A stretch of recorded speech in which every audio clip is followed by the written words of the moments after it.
おはようございます。たかしです。本日は5月27日金曜日、ただいま7時31分。それではポンド円のトレードポイントを見ていきましょう。まずは冷やしからです。昨日の冷やしは上髭、下髭の、ほぼ実体がない状態で終えております。つまり昨日も言ってましたが、ここで今三角持ち合いになってるんですが、そろそろ先の方に来てそれが煮詰まってきたという印象ですね。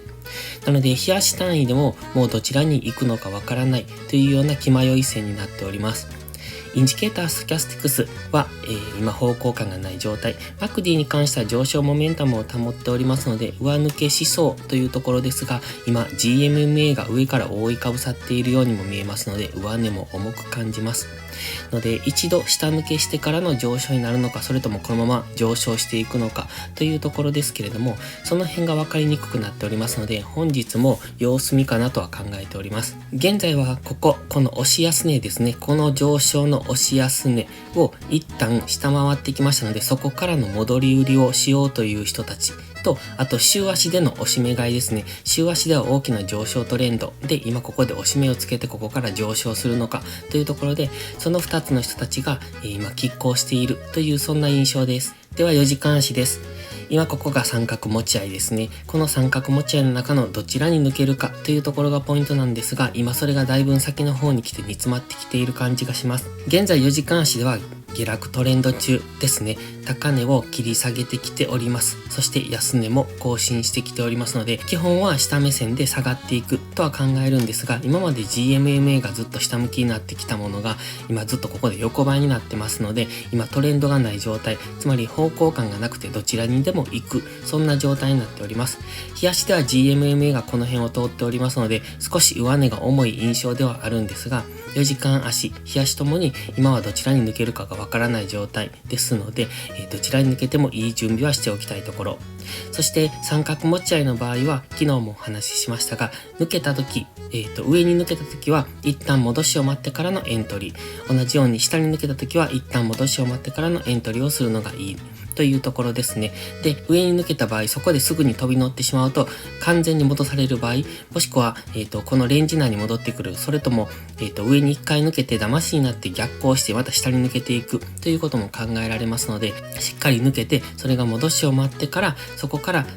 下げ止まるのを待って、それからのエントリーというのがいいと考えます。そして、一旦のターゲットはここですね。上抜けた場合、上抜けて戻しを待ってエントリーして、次のターゲットはここです。この三角持ち合いの指定になる部分、この辺までを取っていく。下も同じですね。ここですね。この辺までを取っていくというのが基本的なところになってきます。ただここをさらに抜けてくると、一旦このオレンジの点線、そしてこの下もここを抜けてくると紫のラインまでは下がってくるとは考えてますけれども、今は一旦小さく利確で、どちらに動く可能性も考えてやっていくのがいいと思ってます。そしてこの三角持ち合いを抜けた場合、次今ここがね18日の大きな陰線、冷やしでの陰線になるんですが、ここでの今ハラミ足で動いているんですね。なので例えば三角持ち合いを抜けてもそこからどんどん上がっていくというわけではなく、一旦先ほど利確ポイントはここだと言いましたが、ここでの次レンジになる可能性も考えてトレードしていくのがいいと思ってますので、次は三角持ち合いを抜けても次はここでのレンジに移行する可能性もありますので、その辺も考慮してトレードしていくのがいいと思ってます。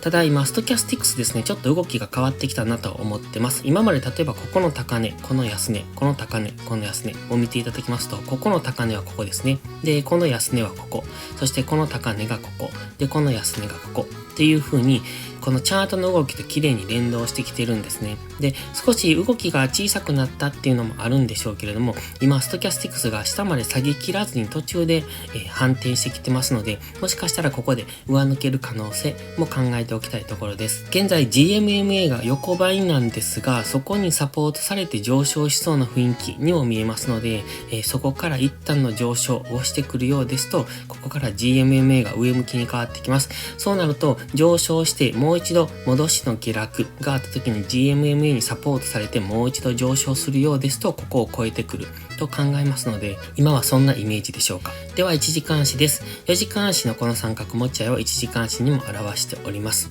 ただ、それよりも大きな枠でこのボックスですね。これが先ほど言ってました、この18日の日足の下落に当てた、このボックスになるんですが、今はこの大きな日足の陰線のハラミ足になってますので、この陰線をどちらに抜けるかどうかというところがポイントですので、今ここ、三角持ち合いを抜けたとしても一旦はここ。で、下に抜けても一旦はこの辺。というところが次の抵抗になってくると思いますので、それをさらに下に抜けるか、それをさらに上に抜けるかというところですね。現在はこのオレンジのトレンドライン、そしてこの、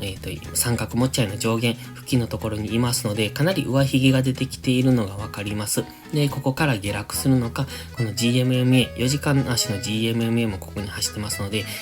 そこでサポートされて上昇するのかというところが今拮抗している感じですね。インジケーターはあまり機能していない感じに見えます。ストキャスティクスは高日経にありますので、ここからロングするのは危険というところですね。本日は金曜日ですので、このままあまり値動きがないまま終わりそうな感じもしますが、今は一旦静観かなと、だいぶ三角持ち合いの先端付近にも来ましたので、値幅は結構あるんですけれども、ちょっとかなりトレードがやりにくいなとは感じますので、もしするなら今、だいぶ上髭が出てきてますので、この辺でのショートエントリーもありだとは思いますが、その場合はこのすぐ上にストップロスを置くのがいいと思いますし、ただ無理してトレードする必要もないと思いますので、だいぶ分かりにくいので、一旦は抜けるのを待つのがいいのかなと。いつ抜けるかは分かりませんけれども、そこまで待つっていうのもありなのかなと思ってます。それでは本日はここまでです。今日も最後までご視聴ありがとうございました。たかしでした。バイバイ。